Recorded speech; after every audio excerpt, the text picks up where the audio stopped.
হযরত মুজাদ্দিদ আল-ফিসানি রাহমাতুল্লাহ আলাইহি উনি দরবারে বসে থাকতেন, মানুষের মুসাফা করতেন, 10-20-100 টাকা করে দিতেন। একজন নাপতি চুল কাটতে যেতেন রাস্তা দিয়ে, চুল কাটতে, বুঝবেন জীবনীতে এসে, সে রোজ দাঁড়িয়ে দাঁড়িয়ে চুল কাটতে যাওয়ার আগে দেখে যায়, একটু মিচকি মিচকি হাসে, হুজুরের দিকে চোখ দিয়ে ইশারা করে আবার চলে হাসতে হাসতে আবার আসে। বেশ দীর্ঘদিন 2-5 মাস 1 বছর এরকম চলছে। এক তারিখ আল্লাহর ওলির দরবারে গিয়েছে, গিয়ে পকেট থেকে একটা কাগজের টুকরা বার করেছে। হুজুর এটা আপনার দিলাম, আমি আমার পক্ষ থেকে গ্রহণ করুন। হুজুর বলছে বাবা এটা কি আছে, ভালো করে বুঝবেন কি আছে। হুজুর আমি আজ 1 বছর এখান থেকে রোজ যাতায়াত করি, আমি দেখেছি মানুষ আসে 10 টাকা 20 টাকা 50-100 টাকা দিয়ে মুসাফা করে চলে যায়। ক টাকা হয়? আমি যেটা দিই, যেটা হচ্ছে আমার বিবির গহনা, এটি অন্তত বিক্রি করে দিলে 1 লক্ষ টাকা হবে। খুব ভালো করে বুঝবেন, এর নাম হচ্ছে ইনসাল্ট, এর নাম হচ্ছে খারাবিয়াত। মানুষকে ইনসাল্ট করি আমরা, মানুষকে না চিনি ইনসাল্ট করে ফেলি, না বুঝে ইনসাল্ট করে ফেলি। পৃথিবীতে তো কত মানুষ আছে, রাস্তা দিয়ে আসি প্রকাশ্যে বসে বসে পায়খানা করছে, বাথরুম করছে, উপর দিকে তাকায় না, লজ্জা লাগছে, ট্রেন যাচ্ছে। 4 হাত দূর থেকে গা দিয়ে ট্রেন যাচ্ছে, আর ভদ্রলোক বাথরুম করছে একদম প্রকাশ্যে, কোন রকম পর্দা ছাড়া। সেও তো মানুষ, কথা বলেন না, বোঝেন না আপনারা, সেও তো মানুষ। আপনার বাথরুম লাগলে প্রকৃতির ডাকে সাড়া দেওয়ার জন্য আপনার টয়লেট আছে, সেখানে যান, আপনিও তো মানুষ। যাদের খুব হাই সোসাইটি হোটেলে থাকে, তাদের ফ্ল্যাশ আছে, বাথরুমে গিয়ে বসলে, বাথরুম হলে ফ্ল্যাশে অন করলে ফ্ল্যাশ ধুয়ে গেলে চলে যায়, তারা তো মানুষ। পার্থক্যটা ক্যাটাগরিটা কি আছে? পার্থক্য ক্যাটাগরি হচ্ছে এটাই, যার অন্তরে জাল্লা পরিমাণ শস্য পরিমাণ ঈমান আছে, অন্তত যে এতটুকু বিশ্বাস করবে যে আমাকে একদিন আল্লাহর দরবারে কিন্তু দাঁড়াতে হবে কাঠগড়ায়। কারণ ঈমান, হায়া, এগুলো হচ্ছে ঈমানের এক একটি স্তর। ঈমানের 69টা স্তর আছে, সবচেয়ে উচ্চ স্তর হচ্ছে কলমা লা ইলাহা ইল্লাল্লাহ মুহাম্মাদুর রাসূলুল্লাহ সাল্লাল্লাহু আলাইহি ওয়াসাল্লাম, সাক্ষ্য দেওয়া। নিম্ন স্তর হচ্ছে সাল্লাইতু তরিকা, আপনার রাস্তা থেকে কোনো কষ্টদায়ক বস্তুকে সরে ফেলিয়ে দেওয়া, এটা হচ্ছে নিম্ন স্তর। এর ভিতরে এখন 68-67টা বাকি আছে, ঈমানের স্তর বলছি আপনাকে। তো ওর যদি ওর সেই কাণ্ড থাকতো, জ্ঞান থাকতো, অন্তত বোঝা উচিত ছিল বাথরুম লাগলে নিশ্চয়ই কোনো জারিয়া আছে আমার, সেখানে যাওয়া। ও না গিয়ে প্রকাশ্যে আম পাবলিকের জায়গায় বাথরুম করে, প্রকাশ্যে উলঙ্গ অবস্থায়, তো ওর ইমানি খাতপা হবে না, ভালো হবে মনে হয়? ও জীবনে ভালো হতে পারে না। তো নাপিতরা বলছে হুজুর এটা আপনি নেন। বলছে কেন? বলছে আমাকে আমার বাড়ির থেকে রোজ দেওয়া হয়, আমার বিবির কাছ থেকে নিয়েছে, আপনাকে 100 টাকা করে হাদিয়া দেয়, আমার দুঃখ লাগে, আমার দুঃখ লাগে। ও বুঝতে পারেনি যে আমি যে ব্যক্তিটার সামনে কথা বলছি, এই ব্যক্তিটা একবার যদি ইশারা করে আমার আল্লাহ কত রহমতের কদমে দিতে পারে। একবার যদি বলেন সুবহানাল্লাহ। আল্লাহ পাকের ওলি হযরত মুজাদ্দিদ আল-ফিসানি রাহমাতুল্লাহ আলাইহি তাফসীরে জালালাইন শরীফের ভিতরে এসেছে, মুসলমান এ নওজওয়ানেরা, যুবকেরা, আল্লাহ পাকের ওলি পাঞ্জাবের জমিনে আলো করে ধন্য করে যিনি শায়িত আছেন, সিরহিন্দের জমিনে যিনি জামানার মুজাদ্দিদ ছিলেন, বাবা মুজাদ্দিদ আল-ফিসানি রাহমাতুল্লাহ আলাইহি। হুজুর আমার ওই নাপিত বলেছিলেন, ও আল্লাহ পাকের ওলি আপনি এইটা আমার পক্ষ থেকে গ্রহণ করুন। আমি প্রতিদিন দেখেছি মানুষ আপনার দরবারে আসে, আপনার সঙ্গে সালাম মুসাফা করে, আপনার হাতে কিছু মেহমানদারির জন্য আপনার হাতে কিছু নজরানা দিয়ে চলে যায়। ও আল্লাহ পাকের জামানার মুজাদ্দিদ, আমি আপনার জন্য একটি হাদিয়া নিয়ে এসেছি। আপনার ভক্তরা মুরিদেরা প্রত্যেকদিন যে পরিমাণ অর্থ দেয়, ওটি তো নগণ্য সামান্য হতে পারে, কিন্তু আমার মনটা চেয়েছে, আমি বড্ড ভেবে ভেবে দেখেছি এই পয়সায় তো আপনার দরবার চলতে পারে না। ও আল্লাহ পাকের ওলি, আমি আপনার বড় একজন সামান্য গুনাহগার খাদেম হয়ে আমি আপনার কাছে একটা জিনিস এনেছি। আল্লাহর ওলি বলেছিলেন, ও বাবা বাবা নাপিত কি এমন জিনিস, নাপিত পকেট থেকে হাত দিয়ে বার করে দিলেন। ও আমার আল্লাহ পাকের ওলি, এটি হলো আমার বিবির একটি গহনা, একটি গহনা আমি নিয়ে এসেছি, বর্তমান যার বাজার দর মূল্য হলো 1 লক্ষাধির উপরে বেশি টাকা। আল্লাহ পাকের ওলি হাতে নিলেন না, মুচকি মুচকি হাসলেন। আল্লাহর ওলি জামানার মুজাদ্দিদ সোনার গহনা হাতে ধরলেন না। হুজুর আমার হাতে নিয়ে বারে হাতে না নিয়ে নিজের মুরিদকে ডাক দিলেন, বাবা মুরিদ এদিকে এসো বাবা, আমার এই মুরিদটা কি নিয়ে এসেছে দেখো, আমার এই ভক্তটা কি উপহার নিয়ে এসেছে দেখো। ও বাবা মুরিদ তুমি এটাকে বড় ওর হাতে দিয়ে দাও। ও বাবা নাপিত এটার আমার দরকার পড়বে না, তবে আমি তোমাকে একটা কথা বলি, আমি একটা জিনিস তোমাকে দিতে চাই, যে জিনিসটা যদি রাখতে পারো তবে নিশ্চিতভাবে বলে দিতে পারি পরবর্তী তোমার ওই জিনিসটা আমি মুজাদ্দিদ আল ফেসানি নিজে হাতে গ্রহণ করব। ছোট্ট একটা জিনিস, কি তুমি জিনিসটা ফেরত নাও, তোমার বিবির গহনা, আমি তোমাকে একটা জিনিস দিচ্ছি, সেই জিনিসটা নেওয়ার পরে যদি তোমার মনে হয় যে না হুজুর এই জিনিসটা আপনারই প্রাপ্য আছে, আপনি আবার নেন, তাহলে আমি নিজে হাতে নেব। আর যদি মনে হয় না আমার প্রাপ্য নাই, তবে আমি আমার কাছে এই জিনিসটা নিয়ে আসবে না বলে মুরিদকে ডাক দিলেন। মুরিদ এদিকে এসো। মুরিদের কানে কানে বললেন, শোনো আমি প্রতিদিন পেশাবের পরে যে কুলুপ ব্যবহার করি, কুলুপ খবরদার মসজিদে যাবেন না জানো, শেষে কুলুপে ঝুড়ি হয়ে যায়, কুলুপ ফেলে ফেলে সব বনাস, ও কুলুপ ওটা আলাদা জিনিস, টিস্যু পেপার ব্যবহার করেন। যাক মুরিদ আমার যে কুলুপ ব্যবহার হয়, ঢিল মানে ঢালা মাটি, ওই মাটিটা কিছুটা নিয়ে একটা জরির ভিতরে দিয়ে ভালো করে পেস্ট করে বেঁধে আমার কাছে দাও। তো মুরিদ হুজুরের কাছে দিয়েছে, মাটিটা পেস্ট করে হুজুর নিয়ে ওই নাপিত ভক্তকে বলছে, না বাবা এখানে যেন খুলবে না, তুমি তোমার ব্যবসায়িক প্রতিষ্ঠান দোকানে গিয়ে আল্লাহর নাম করে অবশ্যই এটা খোলো, তারপরে কি হয় ডিসিশন আমার জানাবে। মুরিদ চিন্তা ভাবনা করতেছে কি জ্বালাতনি করলো, হুজুর একে গরিব মানুষ, হুজুরের দরবারে রোজ মানুষ 10 টাকা 20 টাকা 50 টাকা দেয়, লক্ষাধিক টাকার গহনা দিচ্ছিলাম, হুজুর নিলেন না, আবার আমার যে কি দিলাম আমি নিজেই বুঝতে পারছি না। নাপিত আস্তে আস্তে নিজের দোকানে গিয়েছে, দোকানে গিয়ে আস্তে আস্তে খুলে একটু করে খুলে আমাদের টিপে দেখতে শক্ত, ভালো করে খুলে দেখে পুরো আস্ত একটি সোনার ইট, যদি বলতে পারলেন না সুবহানাল্লাহ, পুরো আস্ত একটি সোনার ইট। নাপিতের বোধগম্য হলো, বুঝে গেলেন যে আল্লাহর ওলিদের সঙ্গে বেয়াদবির ফল হচ্ছে এটা, বেয়াদবির ফলটা, কারণ তিনি বুঝে নিয়েছেন যে তুমি আমাকে ইনসাল্ট করলে, 10 টাকা দিয়েছে বলে লোক 20 টাকা, তুমি জানো ওই 10 টাকা 20 টাকার আদর্শ মর্যাদা কতটা আছে। ওগো সোনার মানিকেরা, নওজওয়ানেরা, যুবকেরা, ছেলেরা, বাচ্চারা, ভুল আমায় বুঝবেন না বাবা, আল্লাহ পাকের ওলি যারা হয়েছেন, আল্লাহ পাকের মাহবুব যারা হয়েছেন, তাদের জন্য আমার আল্লাহ বিশেষ বিশেষ স্পেশালের ব্যবস্থা করে দিয়েছেন। দুনিয়ার জমিন থেকে আমার আল্লাহ তার সৃষ্টিকুলকে তাদের জন্য আমার আল্লাহ তাবিঈ বানিয়ে দিয়েছেন। এই নওজওয়ানেরা, যুবকেরা, নাপিত অবাক হয়ে গেল, নাপিতকে আল্লাহ পাকের ওলি নিজের কুলুপের ঢিলাগুলো, নিজের কুলুপের মাটির ঢিলাগুলো আল্লাহ পাকের ওলি জরির ভিতরে বেঁধে নিজের ওই নাপিত মুরিদকে দিয়ে বলেছিল, ও বাবা নাপিত তুমি তোমার ঘরেতে চলে যাও কিংবা তোমার ব্যবসায়িক প্রতিষ্ঠানে চলে যাও, তুমি যেখানেই যাও না কেন আল্লাহর নাম নিয়ে তবেই তুমি সইতে পারলে তুমি নিজে থেকেই খুলে দিও। আল্লাহ পাকের বান্দা ওই নাপিত মুরিদটা নিজের দোকানেতে গিয়ে আল্লাহ পাকের নাম নিয়ে আল্লাহর ওলির দেওয়া হাদিয়াটা যখনই খুললেন, গোটা মাটির ঢিলাটায় আমার আল্লাহ স্বর্ণের ইটে পরিণত করে দিয়েছিলেন। জোরে বলেন, আরো জোরে বলেন সুবহানাল্লাহ। মুরিদ বুঝতে পেরেছেন কত বড় বেয়াদবি হয়েছে, কত বড় ভুলটা না আমার হয়েছে। এই জনেরা যুবকেরা ওই মুরিদটা না পিঠটা আর দোকানটা খোলার প্রয়োজন হলো না।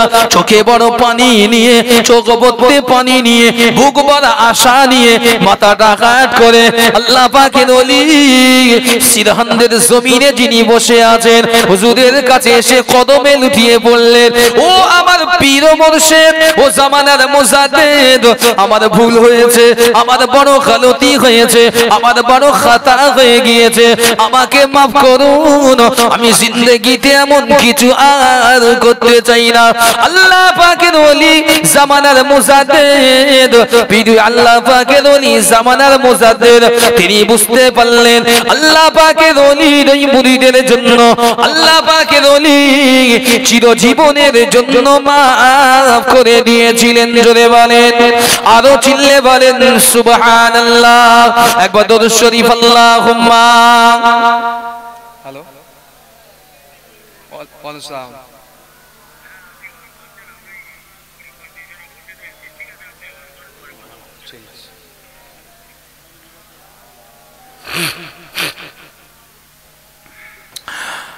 ওরে ও মাটি, মদিনার মাটি, ওরে ও জমিন, মদিনার জমিন। একবার জোরে বলেন সুবহানাল্লাহ।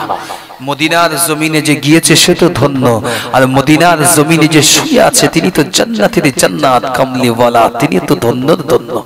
যদি বলেন সুবহানাল্লাহ। ওরে ও মাটি, মদিনার মাটি, ওরে ও জমিন, মদিনার জমিন, দুই পাশে দুই সাথী গায়, বিচখানে আমার নবী জিন্দা শুয়ে রয়, বিচখানে আমার নবী জিন্দা শুয়ে রয়। ওরে ও মাটি, মদিনার মাটি, ওরে ও জমিন, মদিনার জমিন, দুজখানে দুই সাথী গায়, মাঝখানে আমার নবী জিন্দা শুয়ে রয়, মাঝখানে আমার নবী জিন্দা শুয়ে রয়। যেতে যদি পারতাম আমি মদিনায়, সালাম আমি দিতাম গিয়ে সোনারি রওজায়। যদি বলবেন না সুবহানাল্লাহ, একবার চিল্লে বলেন সুবহানাল্লাহ। যেতে যদি পারতাম আমি মদিনায়, সালাম আমি দিতাম গিয়ে নবীজি রওজায়। মদিনার ওই ধুলাবালি পাই যদি সামনে আমি, মদিনার ওই ধুলাবালি পাই যদি সামনে আমি, মাখতাম আমি দুই নয়নে সুরমা বলে হায়। বিচখানে আমার নবী জিন্দা শুয়ে রয়, মাঝখানে আমার নবী জিন্দা শুয়ে রয়। ওরে ও মাটি, মদিনার মাটি, ওরে ও জমিন, মদিনার জমিন, দুই কানে দুই সাথী গায়, বিচখানে আমার নবী জিন্দা শুয়ে রয়, বিচখানে আমার নবী জিন্দা শুয়ে রয়। রওজাতে শুয়ে নবী কাঁদে জারে জার, পাপে বড়া গোনায় পড়া উম্মতি আমার। রওজাতে শুয়ে নবী কাঁদে জারে জার, পাপে বড়া গোনায় পড়া উম্মত আমার। হাসরের মাঠে নবী করবেন যে রোনাজারি, হাসরের মাঠে নবী করবেন যে রোনাজারি, মাওলার দরবারে নবী পড়ে সেজদায়। যদি বলেন সুবহানাল্লাহ। বিচখানে আমার নবী জিন্দা শুয়ে রয়, মাঝখানে আমার নবী জিন্দা শুয়ে রয়। ওরে ও মাটি, মদিনার মাটি, ওরে ও জমিন, মদিনার জমিন, দুই দিকে দুই সাথী গায়, রায় মাঝখানে আমার নবী জিন্দা শুয়ে রায় মাঝখানে আমার নবী জিন্দা শুয়ে রায় ওই নবীর প্রেমের বেলা যায় বয়ে যায় দেখা তোর মন যে আমার বড় অসহায় ওই নবীর প্রেমের বেলা যায় বয়ে যায় দেখা তোর মন যে আমার বড় অসহায় মিটবে মোর মনের আশা পাই যদি নবীর দেখা মিটবে মোর মনের আশা পাই যদি নবীর দেখা মুক্তি আমি পেয়ে যাব মরণের সময় যদি বলেন সুবহানাল্লাহ বিছখানে আমার নবী জিন্দা শুয়ে রায় মাঝখানে আমার নবী জিন্দা শুয়ে রায় ওরে ও মাটি মদিনার মাটি ওরে ও জমিন মদিনার জমিন দুই দিকে দুই সাথী গায় মাঝখানে আমার নবী জিন্দা শুয়ে রায় মাঝখানে আমার নবী জিন্দা শুয়ে রায় আল্লাহুম্মা সাল্লি আলা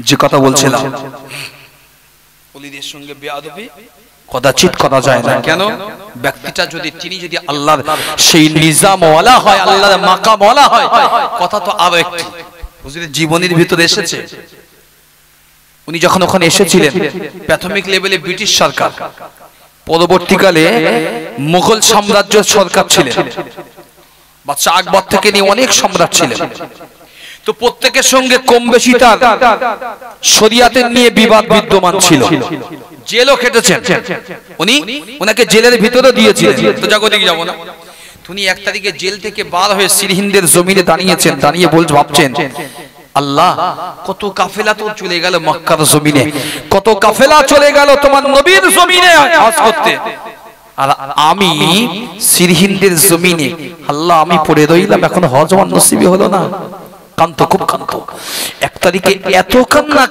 এত কান্না কেঁদেছে উনি শুনতে পাচ্ছেন ওনাকে বলা হচ্ছে এই জামানার মুজাদ্দিদ আল-ফিসানি মাথাটা তোলো আমি আল্লাহ তোমার রোনাজারিকে মনস্কামনাকে পূরণ করে দিলাম একবার যদি বলতে পারলেন না এত কান্না কেঁদেছে কঠোর স্বয়ং আমার আল্লাহর পক্ষ থেকে বাণী আসলো শোনো তুমি আর এত কান্না কেঁদো না বরং আমি আল্লাহ তোমার মনের খোয়াইশটাকে পূরণ করে দিলাম কি পূরণ উনি চাইলেন আল্লাহ আমি তো খানায় কাবায় যেতে পারবো না এক্ষুনি ইচ্ছা করলেও পাসপোর্টও নেই আমার কিচ্ছু নেই আমি চাই খানায় কাবার একটা কিছু অংশ আমি মুজাদ্দিদ আল-ফিসানি এই পাঞ্জাবের জমিনে নিয়ে আসা হোক আল্লাহর ওলির জীবনের ভিতরে এসেছে মুসলমান জামানার ঊনবিংশ শতাব্দীর মুজাদ্দিদ ছিলেন আল্লাহ যাকে বড় তাওয়াক্কুল তাকওয়াপন্থী মানুষ বানিয়ে দিয়েছিলেন এই নওজওয়ানেরা যুবকেরা পাঞ্জাবের জমিনে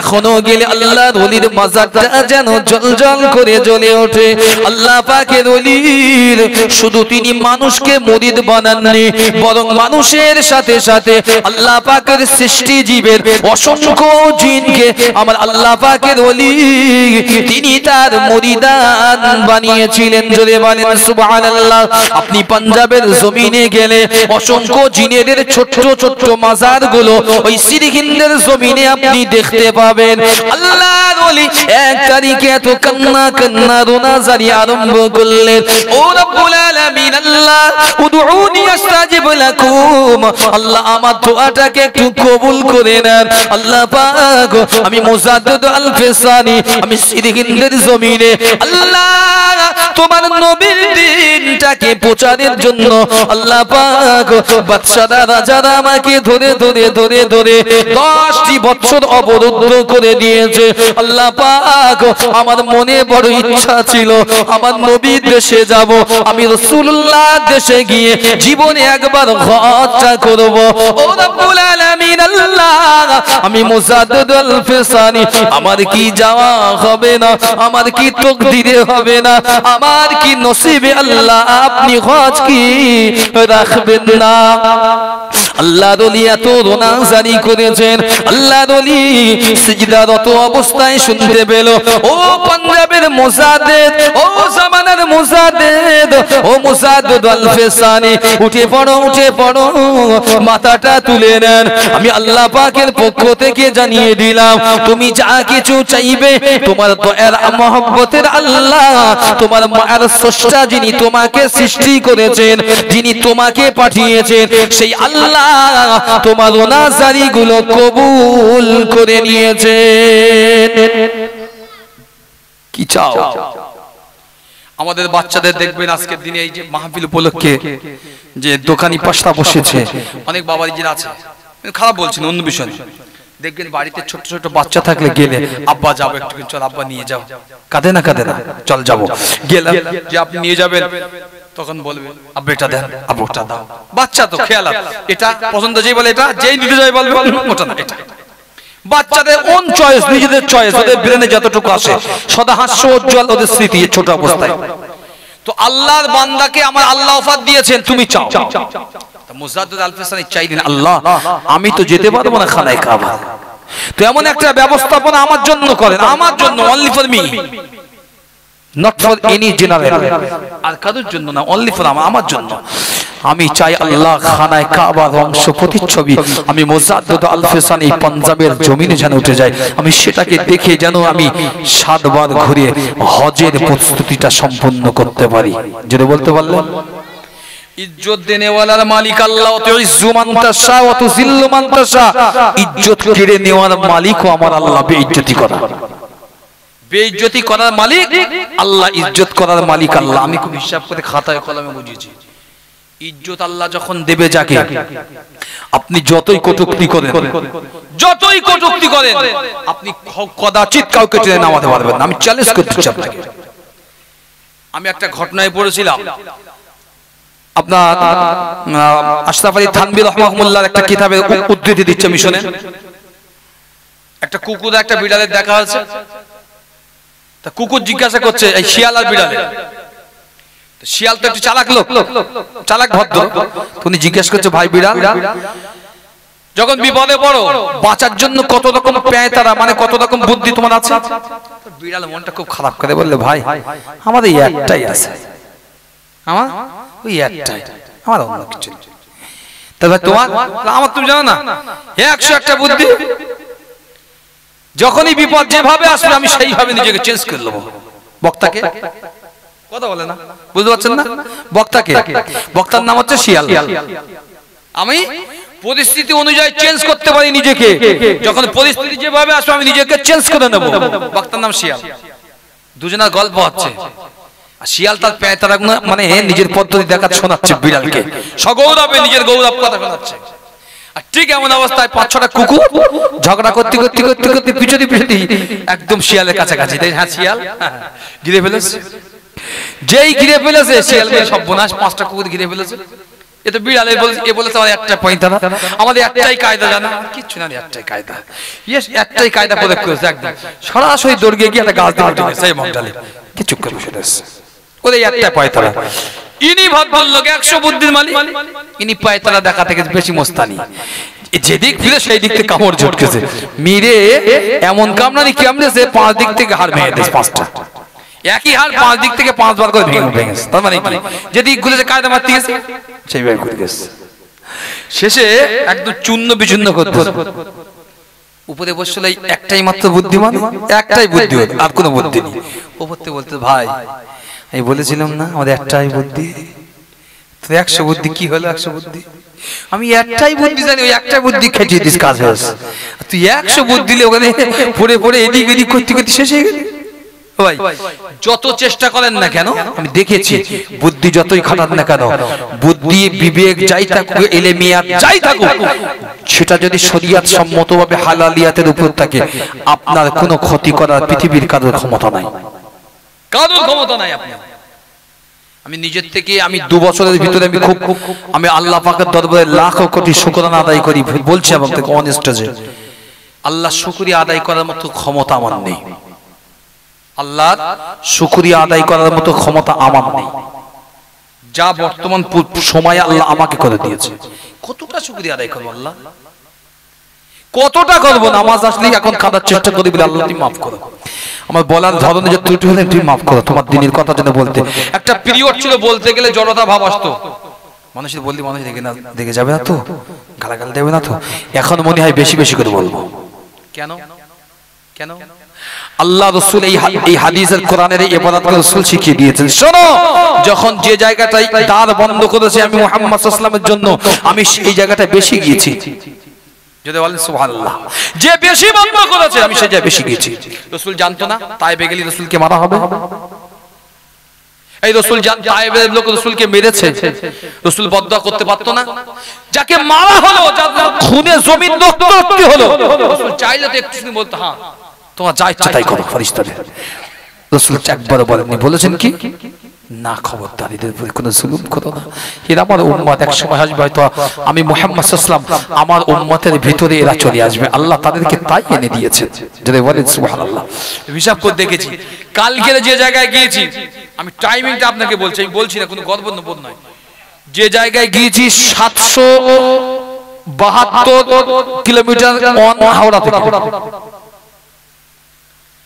আর সেখান থেকে ফিরে এখন আমার চুল এখনো শুকোয়নি, কিন্তু শুধুমাত্র 7:30টার সময় এখান থেকে সাঁকোটা ক্রস করেছি, বাড়ি গিয়েছি একটু গোসল করেছি, শুধু ওই জামাটা ফেলতেছি আর লুঙ্গিটা ফেলতেছি, সেই টুপি, চুল এখনো ভিজে আমার, এখনো ভালো করে আমি আশ্রয় দিয়ে পারিনি, বা সামান্য মুছে চলে এসেছি টাইমের জন্য।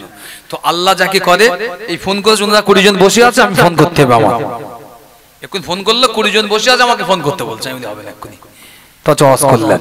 তো মানুষকে আমি আপনাকে বলছি, আপনার খারাপ লাগতে পারে, আমি তো আমার বাপের আমার পকেট থেকে কথা বলছি না, আমি যা বলছি আপনাকেও যা বলছি ওখানে গিয়েও তাই বলে এসেছি। নন বেঙ্গলি জায়গা মাওবাদী এলাকার থেকে 2 ঘন্টা আগে যে জায়গায় আমার জলসা ছিল, বিলাসপুর, ছত্তিশগড় আর এমপি, মধ্যপ্রদেশের মধ্যবর্তী স্থান। ওরা আমাকে নিয়ে গিয়েছিল পরিচিত নদিয়ায় বাড়ি, ওদের সকলে নদিয়ায় গত বছরে গিয়েছি, শান্তিপুর, বললে বলে গল্প দিচ্ছেন, গল্প নয়, আপনি ইউটিউবটা ঘেটে নেবেন, আল্লাহ 786 ইউটিউবটা ঘেটে নেবেন, গত বছর নদিয়ার জলসা বলে আমার নাম। জলসা করতে গিয়েছি, বলছি হুজুর আমাদের 8000 লোকের আয়োজন, আল্লাহ মাফ করুক আল্লাহ, কারণ তুমি আল্লাহ অনেক সময় না জেনে ভুল করে ফেলি। তো সাথী সঙ্গী যারাই ছিল বলেছিল যে পাগল, কাঁদাটা টেনে এসছে, 7-8000 লোক কোথায় পাও 8000? জলসা করতে উঠেছি, আধা ঘন্টা পরে আমার সাথীরা ঢোকার ক্ষমতা হয়নি 4 বিঘা এরিয়ায়।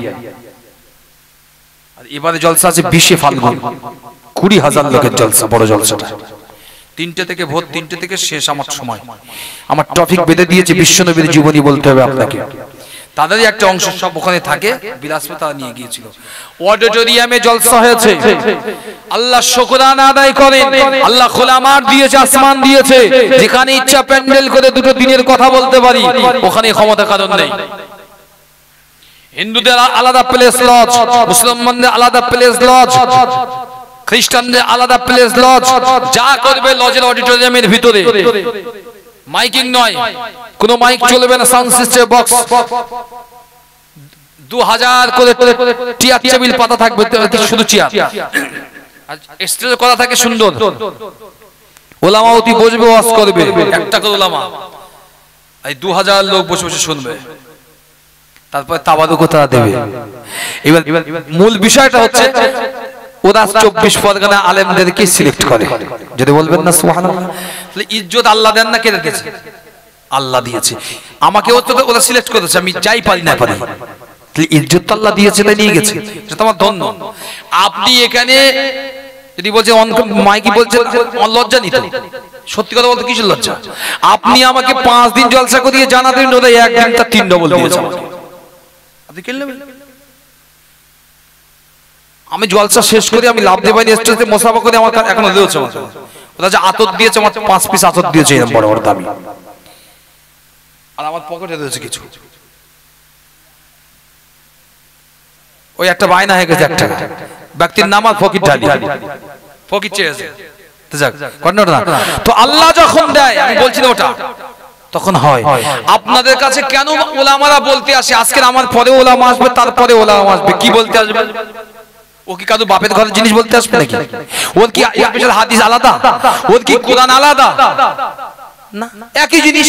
তো ও একই জিনিস বলবে, বাপ আপনার নামাজ পড়তে হবে, বাপ আপনার রোজা আসছে রোজা রাখতে হবে, আপনার হালালিয়াতের উপর থাকতে হবে, হারাম পরিত্যাগ করতে হবে, হিংসা দূরকরণ করতে হবে। সিম্পল জিনিস।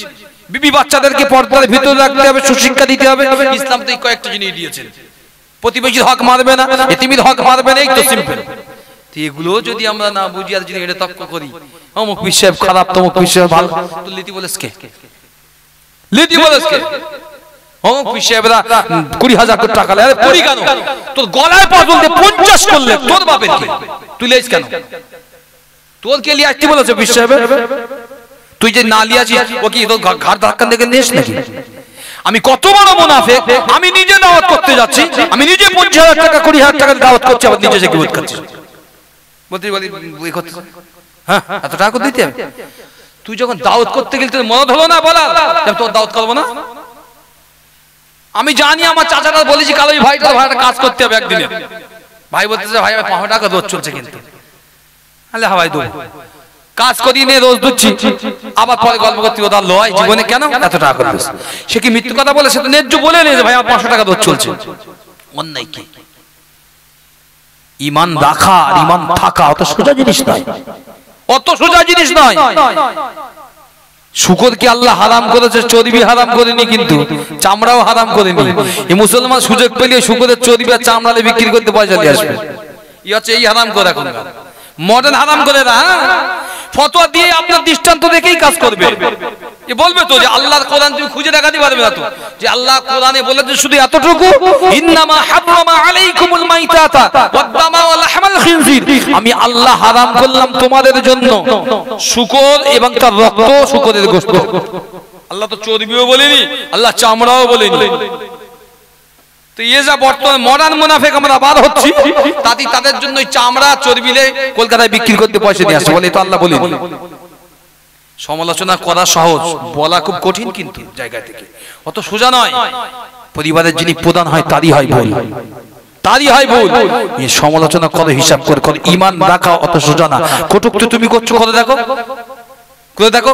যে কটা মানুষকে আমি আমার লাইফে দেখেছি ইদানিং যে একটু ভালো এই জাতীয় মানুষের সম্পর্কে ডিভাইডেশন আমি দেখেছি, একটা জীবনের নসল দেখিনি ভালো, সব ঘেরে ঘেরে দেখলাম, সব এইরকম বাকি দোয়া বাকি দোয়া, জোর জবরদস্তি করা, খারাপিয়াতের সঙ্গে যুক্ত। মানে কি? ও হারাম করে পয়দা, ওই হারাম করতে ঠিক ওই লাইনে আসবে। আল্লাহ নিয়ে তো নিবা কোরআনে হাদিস, রাসূলুল্লাহর একদম হাদিস, সহিহ বুখারী হাদিস, যে ব্যক্তিটা আল্লাহ রাসূল বলেছেন আল্লাহ জাহান্নামী করবেন, সারা জীবন ভালো জান্নাতীর কাজ করেছে, ঠিক মরণ আসার আগে আগে আগে আগে আল্লাহ সিমটম রাস্তা তৈরি করে দেবে, ঠিক ওই জাহান্নামের রাস্তায় কি কুকুর বিড়ালের মতো মওত হবে। আর যে ব্যক্তি সারা জীবন গুনাহগার আল্লাহ জান্নাতি করবে, ঠিক মরার আগে দেখো দিব্য সুবিশায় হয়ে গেল, ভালো হয়ে গেল, আল্লাহ তাকে জান্নাতি রাস্তায় দিয়ে তার জন্য জান্নাত পথ পরিষ্কার করে দিয়েছেন। যদি বলেন সুবহানাল্লাহ, ওহরাও নজির দেখাতে পারে আপনাকে। এই তো আমাদের, আমি নাম দিয়েছি এখন মডার্ন মুনাফিকের, মুনাফিক না মডার্ন মুনাফিক। রাসূল দেখেছেন মুনাফিককে, শোনো তুমি কি বলেছো এই কথা, তুমি কি বলেছো? আমি জীবনেও বলিনি, এরকম কথা কখনো বলতেই পারি। তো মডার্ন মুনাফিক আমরা, আল্লাহ আমাদের তৌফিক দেন। যে কথা বলছিলাম বলতে বলতে এত দূর এসেছি, শোনেন। হযরতে মুজাদ্দিদ আল-ফিসানি আল্লাহর কাছে দোয়া চাইলেন, আল্লাহ আমি মুজাদ্দিদ আল-ফিসানি জামানার মুজাদ্দিদ করেছেন, আল্লাহ আমার মনের তামান্না আমার শ্রী হিন্দের জমিনে আল্লাহ আমার সামনে একটু খানায়ে কাবাটা একটু তুলে দেন না আল্লাহ। আল্লাহর ওলি হযরতে মুজাদ্দিদ আল-ফিসানি আল্লাহ পাকের ওলি জামানার মুজাদ্দিদ হযরতে মুজাদ্দিদ আল-ফিসানি রাহমাতুল্লাহ আলাইহি, হুজুর আমার আল্লাহ পাকের দরবারে ওয়াদা করেছিলেন, ও রব্বুল রাব্বুল আলামিন আল্লাহ আমি তো জামানার মুজাদ্দিদ আল্লাহ পাক আমার জীবনের বড় আশা ছিল আল্লাহ পাক আমি আপনার খানায় কাবার মেহমান হব আল্লাহ পাক আপনার রাসূলুল্লাহর মদিনাতুল মুনাওয়ারা গিয়ে জিয়ারত করব ও রাব্বুল আলামিন আল্লাহ কিন্তু দুনিয়া আমাকে হতে দিল না এই জামানা আমাকে হতে দিল না আমাকে বারে বারে বাধার সম্মুখীন হতে হয়েছে আল্লাহ পাক বয়স তো বড় ভারী হয়ে গিয়েছে আল্লাহ পাক আমি আর কতদিন থাকব ও রব্বুল আলামিন আল্লাহ এই ভারতের জমিন থেকে এখন হজ করতে গেলে আল্লাহ অনেকটা খরচা সাপেক্ষ সেই সঙ্গে পাসপোর্ট করতে হবে সরকারি আইন আমার বিপক্ষে চলে যাবে ও রব্বুল আলামিন আল্লাহ আমি মুজাদ্দিদ আল ফিসানি আপনার দরবারে দোয়া চাই আল্লাহ আমি চাই এখান থেকে আল্লাহ আমার হজের ব্যবস্থাটা আপনি যেন নিজেই ব্যবস্থা করে দেন জোরে বলেন আরো চিল্লে বলেন সুবহানাল্লাহ আল্লাহর ওলি এক রাত্রিতে দেখতে পেল তিনি তেনার সম্মুখে আল্লাহ পাকের খানায় কাবার প্রতিচ্ছবিটা যেন প্রতিচ্ছবি এসে আল্লাহর ওলির ঘরের সামনে হাজির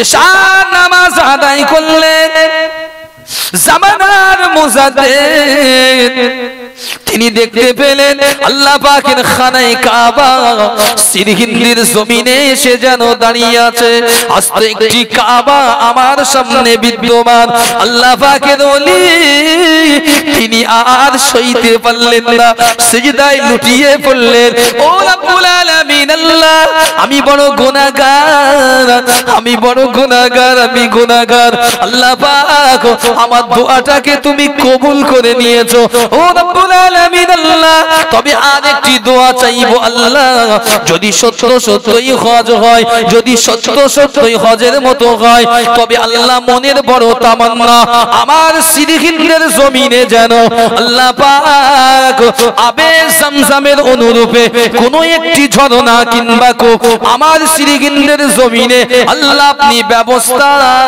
করে দেবেন আরো জোরে বলেন সুবহানাল্লাহ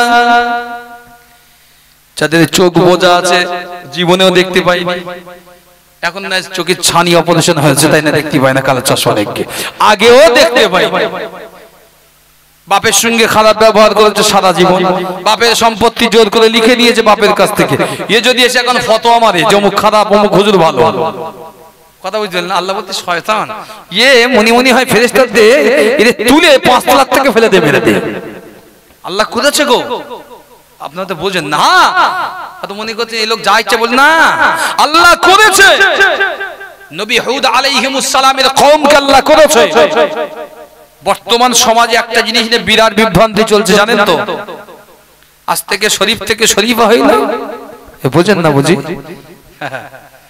ওপার বাংলায় বাস পড়ছে ওপার বাংলায় আগুন ধরেছে শরীফ থেকে শরীফা হলাম শরীফ সর্বদা পবিত্র হয় শরীফা নারী হয় কথা বোঝেন না বুঝি পুল্লিঙ্গ স্ত্রীলিঙ্গ বোঝেন না মুযাক্কার মুআন্নাস বোঝেন না শরীফ পবিত্র স্থানকে শরীফ বলা হয় মদিনা শরীফ বলেন না মক্কা শরীফ বলেন তো শরীফ থেকে যে শরীফ হয়ে যায় কি সর্বনাশ হয় বুঝতে পেরেছেন চেঞ্জিং হয়ে যাওয়ার পর বন্ধ দিকে যাব না চেঞ্জিং হয়ে যাবে ওই শয়তানেরা একদল শয়তান এটা করেছে বাস্তবে এটা ঝড় উঠেছে তার মানে হচ্ছে লিঙ্গকে সম্পূর্ণ চেঞ্জ করা পরিবর্তন করা হিড়িক পড়েছে নাউজুবিল্লাহ মিন যালিক নবী হুদ আলাইহিস সালামের জামানায় ছেলেরা বিয়ে করত না মেয়েরা বিয়ে করত না হ্যাঁ ছেলে ছেলের সঙ্গে সংসার করত বিয়ে করত না মেয়ে মেয়ের সঙ্গে থাকতো বিয়ে করত না নবী হুদ আলাইহিস সালাম বারবার জাতিকে সজাগ করেছে আলা ইয়া লিকওমিন হে আমার কওম আমার সজাতি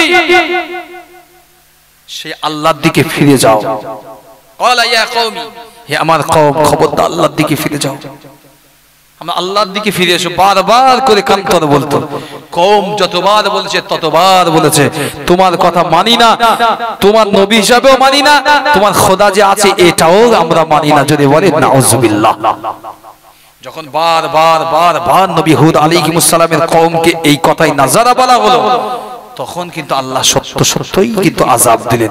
পরে আসছি, ছোট্ট একটু সংক্ষিপ্ত ধরে শেষ করো, ভাই যারা আসবেন। আমি যেটা বলতে চাচ্ছিলাম, হযরতে মুজাদ্দিদ আল-ফিসানি রাহিমাহুল্লাহ দোয়া চাইলেন, আল্লাহ যদি সত্যি খানায় কাবার প্রতিচ্ছবি আমি আল-ফিসানি আমার এই সিরহিন্দের জমিনে যদি আসে, আল্লাহ আমার বড় আশা আছে, তাহলে আমার খানায় কাবা যেটা আমরা যাই, পৃথিবীর तमाम হাজিরা যায় সুকুনে অন্তরে পিয়াসা মেটানোর জন্য, একবার যার পিয়াস মিটে যায় আবু জমজম পান করলে দুনিয়ার সমস্ত পিয়াস যেন ওখানেই মিলে যায়। যদি বলতে পারলেন না সুবহানাল্লাহ। তো সেই জমজমের পানিটা একটু আমাকে দেন। আল্লাহর ওলির দরবারে যারা গিয়েছে মুসলমান, পাঞ্জাবের সিরহিন্দের জমিনে যারা গিয়েছেন তারা জানেন আল্লাহর ওলির দরবারে একটি জায়গা আছে যেখানে বলা হয়েছে এই পানি হলো স্বচ্ছ পানি। এই পানির একটি অংশ নাকি দুনিয়ার কোথা থেকে এসেছে কেউ জানে না, তবে আল্লাহ পাকের ওলি মুজাদ্দিদ আল-ফিসানি হুজুর আমার বর্ণনা করে গেলেন, আমি মুজাদ্দিদ আল-ফিসানি আল্লাহ পাকের দরবারে দোয়া চেয়েছিলাম, রব্বুল আলামিন আল্লাহ ও রব্বে কায়নাত রব্বে কাবা আল্লাহ, আমাকে যদি সত্যই পাঞ্জাবের জমিন থেকে আল্লাহ আপনি হজটা করিয়ে নেন। ও রব্বুল আলামিন আল্লাহ, আপনি যদি পাঞ্জাবের জমিন থেকে আমি মুসলিমদের মুজাদ্দিদ আমার যদি হজ মোবারক সম্পূর্ণ হয়, তবে কেন আবে জমজমের পানিটা আমি পাঞ্জাবের জমিনে পাবো না? আল্লাহর ওলির দোয়া আল্লাহ কবুল করে নিয়েছিলেন। ঐতিহাসিকরা বর্ণনা করলেন, এক তারিখে তিনি দেখতে পেলেন ওনার পাশ থেকে একটি ফোয়ারা উঠেছিল, যেটির নাম দেয়া হয়েছিল দুনিয়ার জমিনে ভারতের আবে জমজম। একবার জোরে বলেন, আরো জোরে বলেন সুবহানাল্লাহ। এই নওজওয়ানেরা, যুবকেরা, আজও সিরহিন্দের জমিনে ওই খানায় কাবার প্রতিচ্ছবি জায়গা আছে যেখানে আল্লাহর খানায় কাবার প্রতিচ্ছবি ভেসে উঠেছিল, প্রতিবিন্দু ভেসে উঠেছিল। ওই জায়গাটা একটি ছোট্ট করে ঘেরা আছে। মানুষ যখন তার মাজার মুকাদ্দাসে যায়, মানুষ যখন জিয়ারতের জন্য যায়, তার ওই জায়গাটায় দাঁড়িয়ে প্রত্যেকটি মানুষ 2 রাকাত করে শুকর ও নফল নামাজ আদায় করে আসে। এর মধ্যে কে কে আছেন ওই জায়গায় নামাজ আদায় করেছেন? 1 নম্বর, 2, 3, 4 অনেক আছে, আরো লাগতে হবে। আমি আছি। তো আল্লাহ যখন ইজ্জত নিয়ামত দিয়েছেন, ওনার ছেলেদের দিয়েছিলেন, আরো ইজ্জত দিয়েছিলেন। যদি বলেন সুবহানাল্লাহ। ওদিক বলতে গেলে আরো 2-4 ঘন্টা লাগবে। ওনার ছেলেদের যে ইজ্জত আল্লাহ দুনিয়ায় দিয়েছিলেন, তারপর থেকে ওখানে মানুষ এত পরিমাণে যায়, আল্লাহর ওলির বিশেষ রূহানি দোয়া আজও পর্যন্ত ওই মানুষদের উপরে রয়ে গেল। পাঞ্জাব যেখানে অমুসলিম আমি মনে করি, আশেপাশে মুসলমান আছে বলে খুব একটা দেখা যায় না। খ্রিস্টান, আমাদের শিখ ভাইয়েরা, শিখ সম্প্রদায়ের ভাইয়েরা, তারা ওটাকে দেখাশোনা করেন, তারা ওটাকে সংরক্ষণ করেন, দেখাশোনা করেন। দেখেন কোনো ঝগড়া নেই, ফ্যাসাদ নেই, বিবাদ নেই, কিচ্ছু নেই। ফ্যাসাদ বিবাদ শুধু আমাদের, ফ্যাসাদ বিবাদ শুধু আমাদের নিজেদের মধ্যে, ওদের কোনো ফ্যাসাদ নেই। তো যাক, অধিকার আসবো না, সংক্ষিপ্ত সময় আমার 10টা মিনিট সময় আমি নেব। আর কমিটি সাহেবানদের বলবো, ভাইজান যদি এসে যায় তবে অবশ্যই তাকে স্টেজে 10টার ভিতরে নিয়ে আসবে, কারণ আমি বেশিক্ষণ সময় আজকে আর দেব না, সময় আমার খুব একটা বেশি নেই। একবার দরুদ শরীফ, আল্লাহুম্মা সাল্লি আলা